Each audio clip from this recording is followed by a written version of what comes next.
Hey everyone, Chris here from IELTSadvantage.com with another success story. So we have a very impressive student to share with you today, and he got the scores that he needed. And I asked him to come along and share his success, share his advice with you guys so that you can learn from him. So can you start off by just introducing yourself to everybody? Yeah, sure. My name is Altay. I'm from Kazakhstan, the Republic in Central Asia, ex-USSR. I'm 35 years old, and I've been studying English for from the very early age, from I think I was 12 or 13 years old. I think it's very early in our country. Nowadays it's easier and they start even earlier than that. But at that time it was very early. Mm-hmm. And can you tell everyone what scores you got in your IELTS test? Yeah, I've got 9 in listening, 7.5 in reading, 7 in writing and speaking. Excellent. Congratulations. And I know that you were worried about those, you were worried about those scores and you were nervous about them, but congratulations, you've got the scores that you needed. And thanks very much for sharing your success with everyone today. So let's start off by talking about the things that you're worried about. I don't think you were worried about listening because you got a perfect 9 in listening, or maybe you were.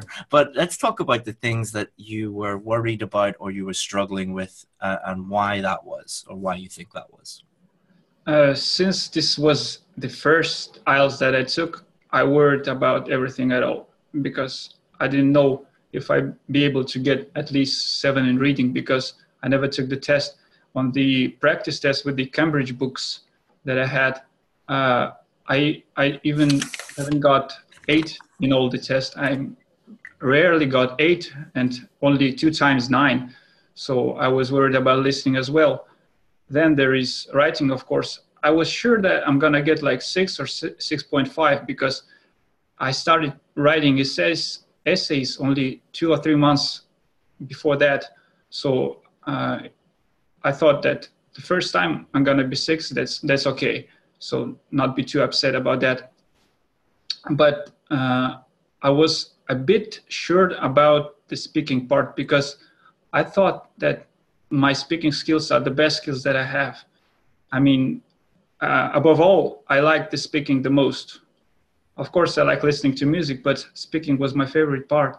So I was very upset when I got 6.5 because I tried my best, really. And afterwards, I thought, how much better can I get? Even I had no idea. Mm-hmm. So we worked a lot on your speaking. So let's focus on that first. So what was, you said that you were very confident about speaking and you were sure that you were going to get the score that you needed. What was different about the test than you expected? Actually, not too much. It was as I expected, Mm-hmm. basically. Mm-hmm. And what things did we work on together? What things did you think that moved you up to the score that you got? We didn't work on speaking. I wasn't in speaking academy. In the Zoom, remember we were in the Zoom sessions? Remember we were Yeah, working sure. on that? Yeah. Well, there were a lot of problems. I Mm-hmm. mean, fluency, thinking too much, like speaking like a robot with no tones and stuff, and not answering the question directly. Many things. I mean, like everything Mm-hmm. Mm-hmm. except maybe pronunciation. Yeah, that was fine. Yeah, that's how I started off most of my feedback with you is like good pronunciation, but we need to work on these things. There's you mentioned you spoke in a very robotic way. Sometimes you had problems with intonation. Sometimes you had problems with coherence because you weren't actually answering the questions.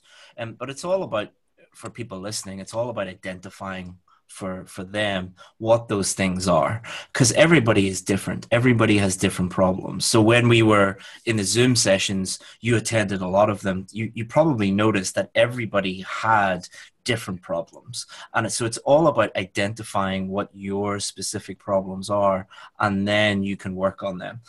So how did you work on your specific problems that you had for speaking? Um, it's hard to say because there's not too much that I could do because I haven't had any speaking partner, let alone native speaker, English native speaker. So I just recorded myself, basically watched and listened in the Zoom session, all the people that were talking. I was really, really like surprised and I thought that the Indian speakers, many people, they were speaking so fluently. I couldn't get that to that level even now. So I'm very fond of them. They're great. I mean, like they're speaking so fluently and softly, like their natural speech. I would like to have that. Yeah, it's great to be in one of those. If anyone doesn't know what they are, a Zoom session is when one thing that we do on our VIP course is where we get maybe 20, 30 people into like a digital classroom and I ask them speaking questions and everybody answers. But one of the fascinating things about it is all of the different nationalities have different strengths and weaknesses. So some of them are great at pronunciation, some of them not so good, some of them great at fluency, some of them not so good. Some of them have problems with coherence, some of them have problems with vocabulary, many different problems. And it, not to stereotype or anything like that, not every nationality is exactly the same, but you do pick up on little patterns. So for many people, it's about identifying maybe what their particular problems are, and it's normally related to their native language. So for example, Russian, if you're speaking Russian, it doesn't have the article usage that English has, so many Russian speakers have problems with articles. Same with, so for example, Vietnamese students have problems with particular sounds in the English language because they don't use those sounds with it. And many Indian students, for example, have excellent fluency, but sometimes they speak so quickly that it's difficult to understand some of the things that they're saying at times. Not everyone's the same, but identifying what your particular problems are and helping with it in that way. So let's move on to writing. What were your struggles with writing? What did you struggle with there? Basically everything, because when I was learning English, we never used to write any essays, any kind of essays. So for me, it was very, very difficult because after I wrote like 10 or 15 essays using your site and read them afterwards, I thought, Jesus Christ, these are awful. I mean, absolutely no clue. They were not general. They were off topic all the time. And even on the test, I was writing a plan. I was writing an example. And when I started writing essay, it's turned out the example doesn't support the main body paragraph. I had to change it. To this day, I think the essays are very difficult. I mean, I'm not good at it at all. You are, if you got a band 7, then you're better than the vast majority of people doing the test. I don't know how I got that 7. I mean, I cannot understand. I think you're a little bit too harsh on yourself. I think, you know. So if somebody, like, that's a very common problem, that people are going off topic or writing about things that are unrelated to the question. How would you help someone with that? I mean, practice. You have to practice. You have to write many essays. I think for me, it's the best variant. And of course, feedback from you, it's like the first best thing, not the second one. And reading books also helps, I think, because staying on topic is really tough when you've got so little time and so little word count. So you have to fit all the ideas very locally. How do you say, like in a tiny space? So one thing that a lot of people don't realize is to become a good writer, you have to read a lot, and it's all about focusing on the thing that you're struggling with, or the thing that your main weakness. So for example, if you are struggling with keeping on topic and answering the specific question, when you're reading, let's say, a news article, look at how the journalist or how the writer has kept on topic and how they have taken their main idea and developed that main idea and stayed within that specific thing. And that will help you a lot. Same with, like, say you want to focus on vocabulary.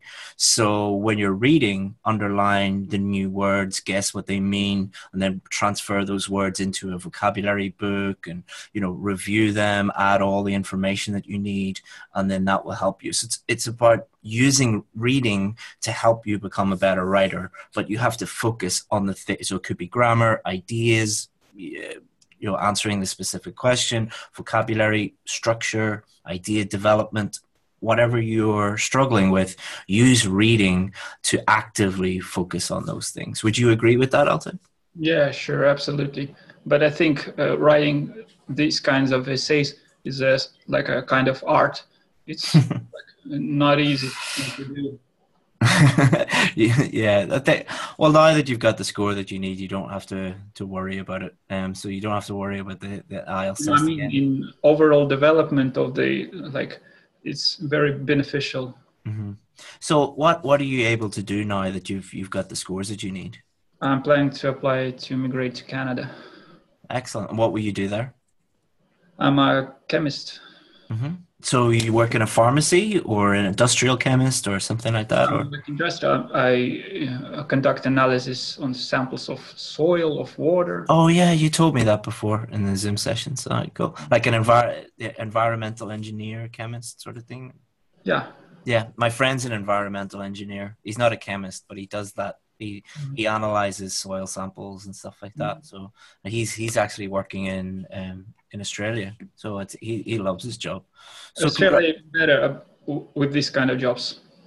yeah, he's making a lot of money in Australia. He's an Irish guy, and he couldn't get a job here in Ireland because there's not many jobs for that type of work. But in Australia, he makes a lot of money, and he's always busy there. So Australia is a great country. I think it's very rich. yeah, he's anything to do with the mine. He works a lot in like the mining industry and stuff like that. I think there's a lot of good jobs there, a lot of money to be made. So thank you very much, Altay, for sharing that information. And if you need anything in the future, just let me know, and I'll help you out. I know you're doing the test again because you booked it again, so you're going to try and get an even better score this time. No, I didn't plan to do it that way. I planned before I got the previous results, so I don't know. I'll just go there. Maybe not. Who knows? Well, congratulations again, and let me know if you need anything in the future. Thank you very much, Altay. Bye-bye. Okay, bye-bye. Okay. My computer screen just went blank. Do you want to...